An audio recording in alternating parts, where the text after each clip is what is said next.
Today we're going to be going to see Danny's mom. And I'm going to be taking her some lunch today. So I'm going to be making her some taco soup and some Mexican cornbread, and I'm going to make her a peach cobbler.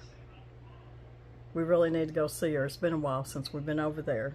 Life has been so busy, but we've got to get over there. Danny's mom, she's, you know, the matriarch of the family. She's been a mama to so many, and a grandma to so many, and a great-grandma to so many. And she's 91. I hope I didn't say that wrong. She's either 91 or 92. Been around a long time. Worked hard all her life. Took care of a lot of people, including me. I was 14 years old when I come into Danny's family. So I was just a little girl. So she has been that mother figure to me for many and many years. And so it's starting to get just a little bit bittersweet for us, because as long as we've had Danny's mama, we call her Grandma Brown, Barbara Dean Brown. I've got a daughter named after Dean, middle name. And we know she's getting older, and we know that our time with her is getting shorter. And I think it's really starting to hit people. And it's really starting to hit Danny too. You know, men, they just have to be the strong ones in the family, and, you know, not always show all their feelings, but unless you get them by themselves, and then they do. But anytime that we bring up his mama, I can see the sadness in his eyes, because his mama's getting, we don't know, we've not had her evaluated. You see, Danny's mom is still living at home on the farm. There is enough kids and grandkids that every day there's at least somebody there with her 1 or 2 times a day. So somebody's with her every day, taking turns, watching after her, make sure she's okay, and taking her to the doctor, making sure she eats, and being able to keep her out of the nursing home. So it's been a wonderful thing. But my camera's a little bit jiggly there. I'm sorry, y'all. But so she's really been blessed in that way, and I'm so glad, because I know it seems like when you, and I'm not cutting nursing homes down, but when you put them in there, they seem to go downhill pretty fast, and we didn't want that for her, and she didn't either. But with that being said, we haven't had her evaluated, or I don't think anybody has, for dementia. But we do know that she is starting to forget a lot, and to the point that it's getting hard for her to even carry on a conversation. And she gets really sad about that, because Danny's mom was always the one that she went to every potluck, she went to every get-together, she went to every funeral. She, if there was any kind, of course, you know, in the South, everybody has a lot of family, so there's always family reunions going on all the time, and she was always there, always around people, and been a socialite. But here this last year, it's really bothering her, because her words aren't coming to her. Her memory is just leaving her. So she told me one day, and she got upset. She said, it's just hard for me to carry on a conversation anymore, so I just don't go anywhere anymore, because she can't remember things. And I felt so sorry for her. But I know a lot of y'all going through this with family members, and maybe even yourself. I'm so glad that we are able to keep Danny's mom at home till she leaves us. And you know, we just think it's the best for her. Yeah, they get lonely, but like I said, there's people there with her. There's some family there with her every day. So she's not alone. She's not sitting in a nursing home alone waiting for somebody to come see her. So Danny's mom is very blessed, and she has a very good, loving family. So anyways, we're going to go over there today, and Danny told her, called her and said we was going to make a pot of soup and some cornbread. And she said, oh, she said, I've not had anything like that in a while. So I'm going to make some taco soup and Mexican cornbread and a peach cobbler and take it over there. And we're going to visit and we're going to eat and talk to her.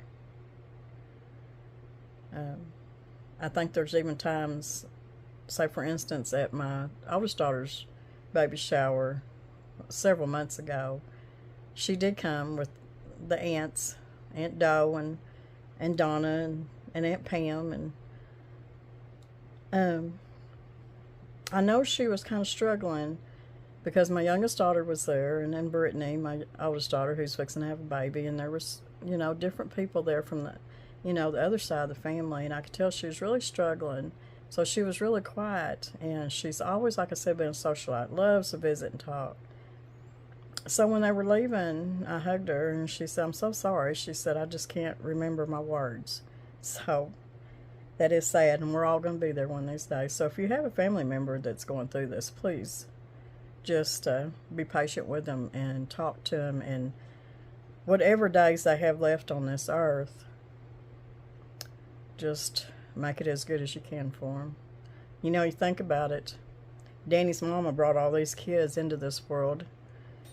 She worked so hard and took care of these babies and these teenagers and these grown into adults and way into their own children, and took care of her grandkids, and just, so there comes a time that we have to turn it around and take care of them because they don't have much time left. So we're going to go see her and have a good time. So I've just been shuffling around the house, just kind of showing you what I'm making and what I'm doing. And like I said, if you have somebody going through this, we all have to stick together and help each other. 1.5 pounds of ground beef with 1 diced onion and 1 tablespoon of taco seasoning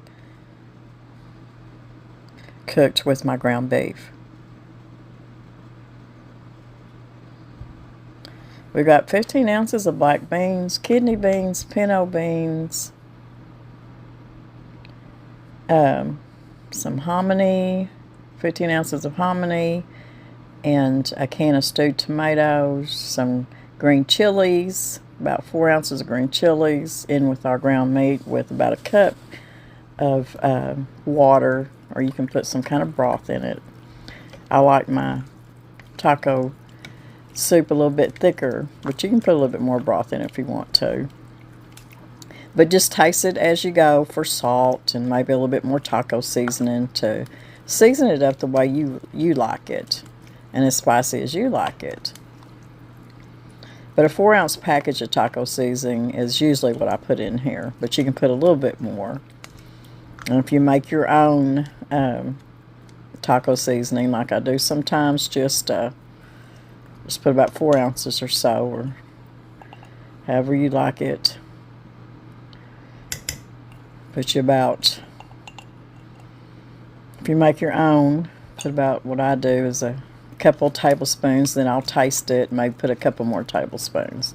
But this is a really hearty, good soup, and I usually, and it's so silly, I usually don't even make this a lot of times till it starts cooling off, but I don't know why, because it's a really good, hearty dinner, and with some Mexican cornbread, it's delicious. Or with corn chips and some cheese and sour cream, it's so good. We're going to make a little bit of some Mexican cornbread to go with this taco soup. And I don't want it to be too spicy, so I'm just going to put some of my canned jalapenos that we had canned. These are the ones Danny's grew in the garden, and they're really, really mild, so I know they won't be too hot for his mama. And I'm probably just going to put probably just a couple ounces in there, but put about 4 ounces, and that's what I'll put in the recipe down below in the description box. I'm going to be using some homemade sour cream. You need about a cup, so I need to get this used up. And if I can find my clip, my little video that I made making the sour cream and buttermilk, I will put that at the end of this video. I got about a cup of shredded cheese and 2 eggs, and I'm going to put some cream corn in here. Now I have some frozen cream corn, but I always keep some in the can in the pantry, always, just for stuff like this, because you never know when you need to whip up some Mexican cornbread or different corn puddings or stuff for potlucks and stuff, and you just need to grab a can of cream corn. This is white. This is Del Monte white cream style corn, and it is a 14.75 ounce can. It's no more a 15 ounce can. So anyways, let me get my recipe up here. It's 1.5 cups of your self-rising cornmeal mix. And this is my Aunt Jemima self-rising yellow cornbread mix. And this is one of my favorites. So I've got a 1/2 scoop here. I'm just going to level it off. And this is going to make just like an 8x8 or a 9-inch maybe pie plate, something like that. So it's not going to make a big one, but you can double this if you want to make a big pan. So we need 1.5 cups of your self-rising cornbread mix or cornmeal mix. You need about a 1/3 cup of oil. So let's see, I can either use bacon grease, or I think I'll just use some of my grapeseed oil.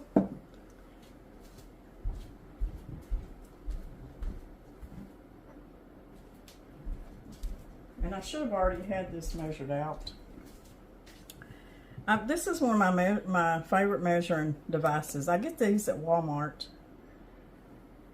and it's probably one of the most accurate measurements you'll find, and it's got everything from cups to ounces to grams to milliliters, teaspoons, tablespoons, and when it comes to especially measuring liquids, it's spot on. So I need 1/3 of a cup. Have to find my cup there.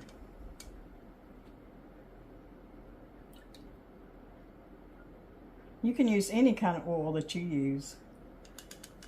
If I'd have thought ahead of time, I would have melted a little bit of lard. But I'm just going to use my grapeseed oil. It's a neutral oil. You can't taste it in anything that you saute with it or bake with it or anything like that, and it's better for you. Okay. You're going to need about a cup of your, a 1/2 cup I meant, of your cream style corn. So what I'll do with the rest of this, I'll just put it in a little baggie and put it in the freezer for the next time I want to make a little batch of. And the reason I'm not putting a whole can, because I'm fixing to put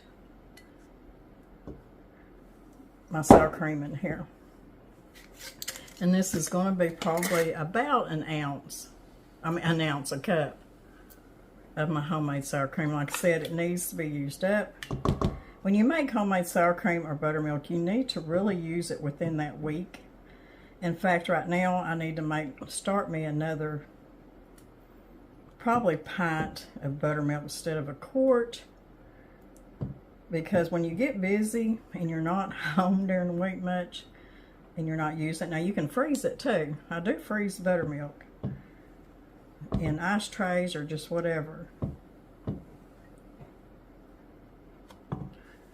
Okay, I'll go ahead and put about 2 ounces of my green chilies. Like I said, you can put 4 ounces, but I don't want to put too much, because I did put chilies in the taco soup too, but they're mild. So, and then I've got about a cup of shredded cheese, and I need to put 2 eggs. that cream corn is not only for the moistness for your cornbread, which the sour cream does too, but it kind of gives it that little tart, tangy taste. Plus, it just makes that Mexican cornbread just have that certain flavor that it needs. And your texture is going to be a little thick.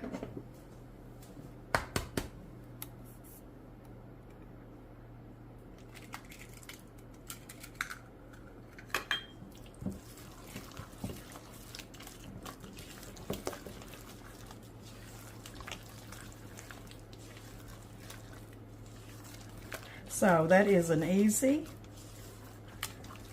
small batch really of your Mexican cornbread. Now if I was making it for my whole family, I would double the recipe and put it either in my big iron skillet, about a 12-inch skillet, or I'd put it in my 9 by 13 baking dish. So that's all there is to that. It's pretty easy and it's really good. It's going to be really good with that taco soup. I'm going to be making a peach cobbler for Dean's mom, and I need some self-rising flour, so I don't have any, so I'm going to make my own. I've got a cup of all-purpose flour and a teaspoon of salt, and then I need a teaspoon and a half of baking soda, and that will make my self-rising flour that I need for my cobbler. Usually I put all that in a sifter and sift it. This time I'm just going to kind of stir it up good. Just make sure you get all that combined really, really good. And then we'll make our cobbler.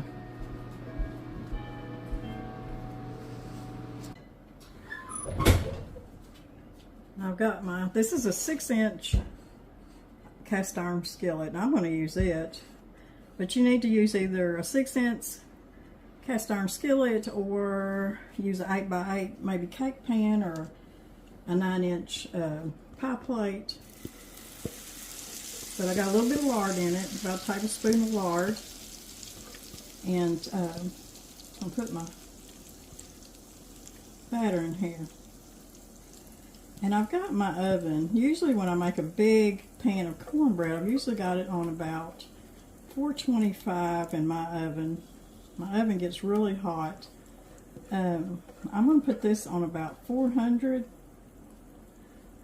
to make sure that the green peppers and the cheese and everything gets melted in there.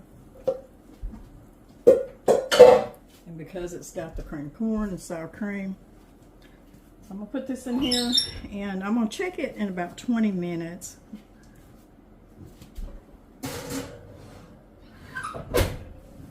So now we're going to make us an easy peach cobbler.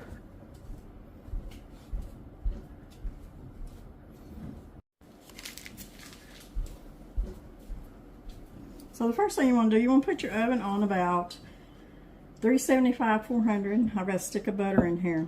We're going to stick this in the oven and we're going to melt this butter.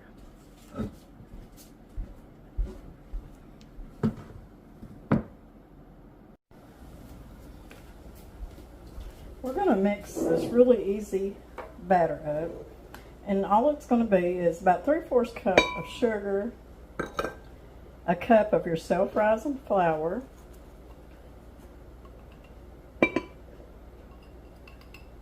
and I'm going to be using my homemade buttermilk. You don't have to use buttermilk, you can just use plain milk if you want to, or go ahead and make you some buttermilk. Now I'm not going to pour it all in there at once.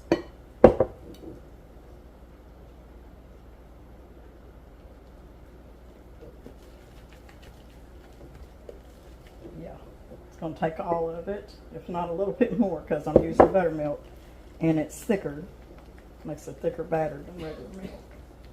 Because you want this batter, you want to be able to pour it, and it's probably going to thicken up. So I might have to add maybe just a little touch more of my buttermilk, or I may just add a little regular milk to it to make sure. Now it's going to have a few little clumps in it, and that's okay.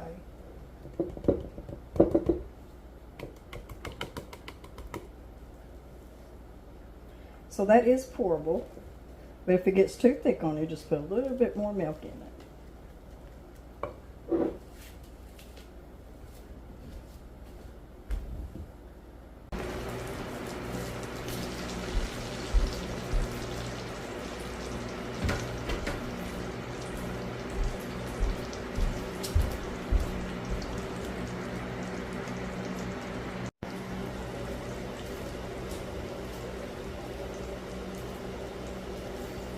We got our melted butter.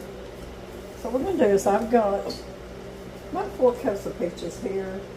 I forgot to take my frozen peaches out, so we're going to be using canned peaches. It's about, I don't know, I'm going to say this is 30 ounces. It's 30 ounces peaches what it is. I want there to be plenty of fruit in here, plus plenty of the juice too. Now you can use, a lot of times I like using diced peaches instead of sliced. This way you get a pretty good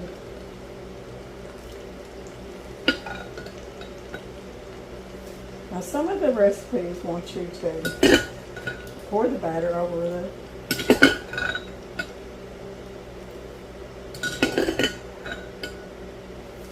the butter before you put the peaches, but I do it the opposite. Now I'm going to put the batter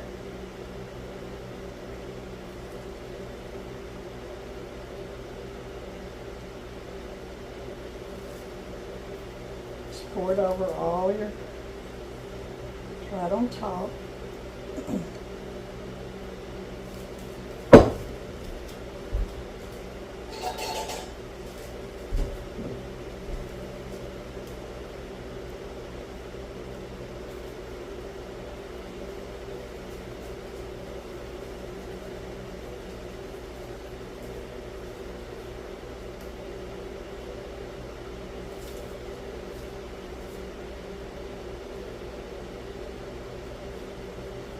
Some of that sugar that kind of stuck to the bottom of my bowl here, so make sure you get it stirred up good. I don't know if Danny's mom's had a peach cobbler in a while, so she might enjoy this.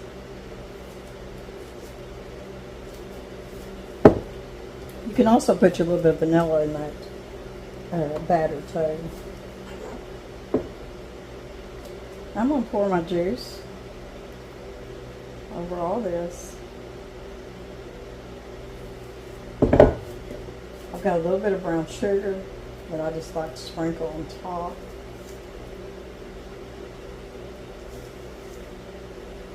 Kind of gives it a little bit of a caramelized topping. And then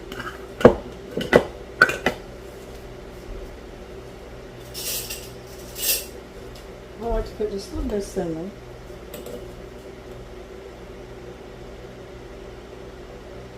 Over the top.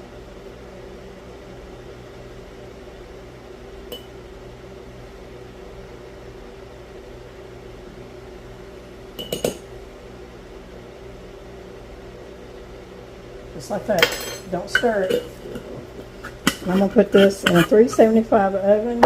And this usually takes about 45 minutes in my oven to cook and get good and brown.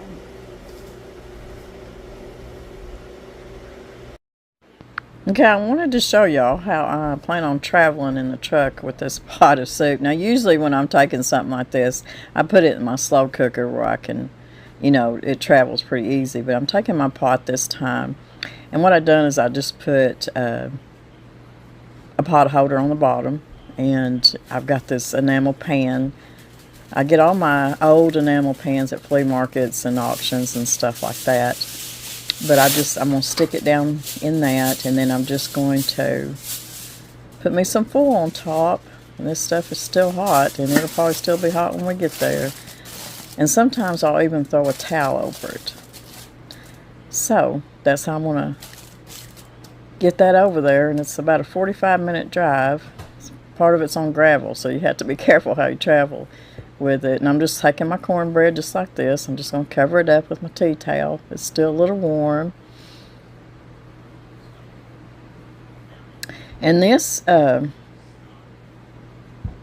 tote here that I got at a flea market or a yard sale, I can't remember, for $3. And this is the neatest thing to take casseroles and stuff in it. It keeps it really warm. So I'm just going to put my peach cobbler in there. And on the bottom of that, there's like a piece of plywood, so it keeps the whatever you put on there, your dish, pretty sturdy while it's in there.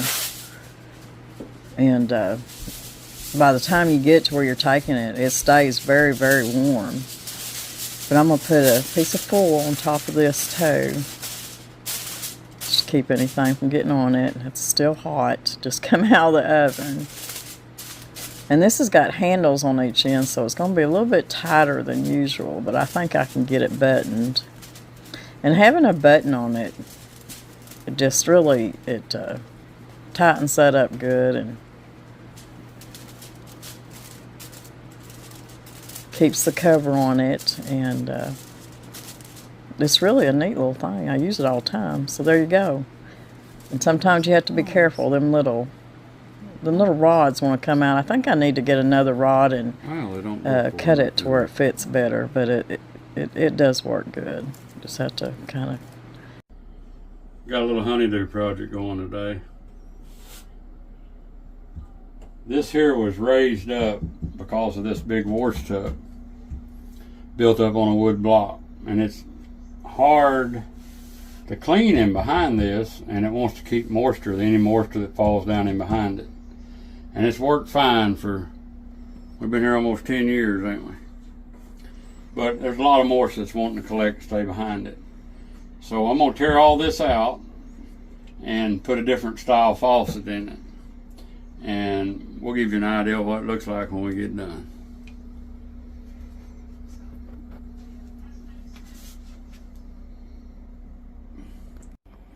So Danny got the faucet fixed up here on the sink, and it was kind of an ordeal because if you've seen in the video, the little clip before, it the way the Mennonites had to build that up, because we're using an old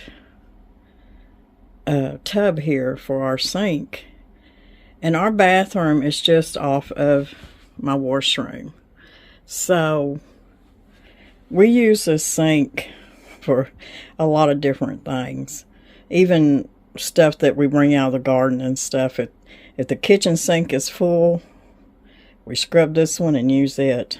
It has washed babies. My grandkids take a bath in here if they're little enough. I mean, this thing has really gotten used. But anyways, so we had to put a different faucet in. So it had to be a tall one to come on up, to come over the back. And of course we got this old antique mirror here that we put up, and just for it to work right and water not go all over the place. This is just what Mr. Brown had to do, so it does work really well, and I think it looks good too. So I'll be able to get back here and really scrub. And he did seal all that, stained it and sealed it good. So anyways, some of y'all have never seen my bathroom. And this is it. This is part of using primitive old look. And I think I had seen this before we even built the cabin. I had seen this on Pinterest or something. And we found this old zinc tub at, it was at a flea market before you get into Hardy, and it's not there anymore. Her name was Donna Bell, and she had wonderful, wonderful pieces that she would bring in from up north, from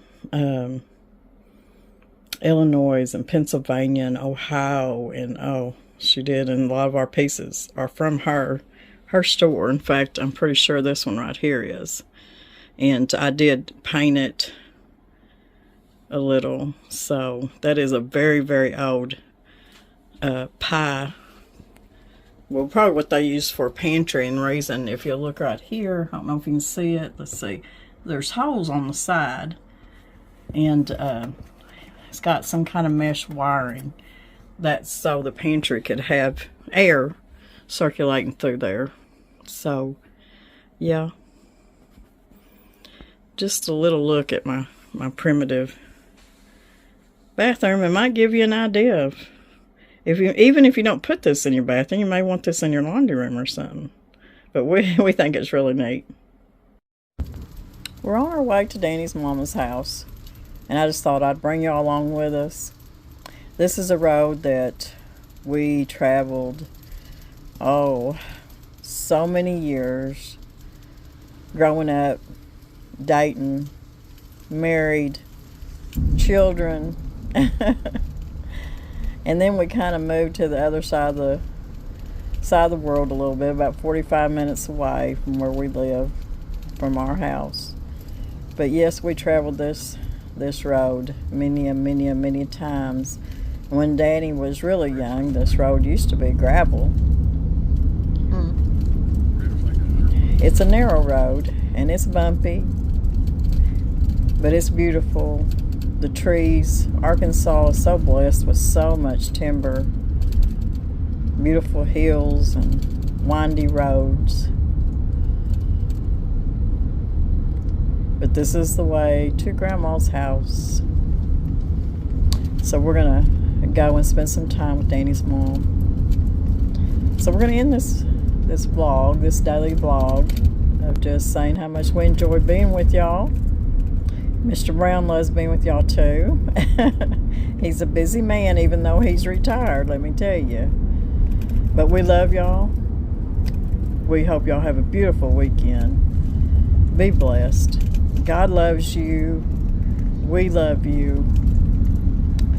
Life is beautiful. Just don't let anybody ever dull your shine. Be that shining light for everybody else. Because the good Lord knows we all need it. We stick together, we can do this. Trials and tribulations have been since the beginning of time. Just look towards the Lord and pray. So we'll see y'all in a few days. Y'all stay safe. Bicycle down this one, it was gravel. We love you. No, it wasn't gravel. Oh. Bye-bye. Down here it was gravel. When I was a year old. I used to ride my bicycle down the coast all the way down here to Mom. Never run out of buttermilk or sour cream. For your buttermilk, add 1/4 of a cup of your leftover cultured buttermilk to a quart of whole milk, or 2% milk, or even fresh cow's milk, and just shake that up real good. After shaking it, you're just going to put some kind of piece of material on top, whether it be cheesecloth or just any kind of material. And just put it on top of your jar. Now we're going to make sour cream. 1/4 cup of buttermilk and 1 cup of heavy cream. Shake it up real good.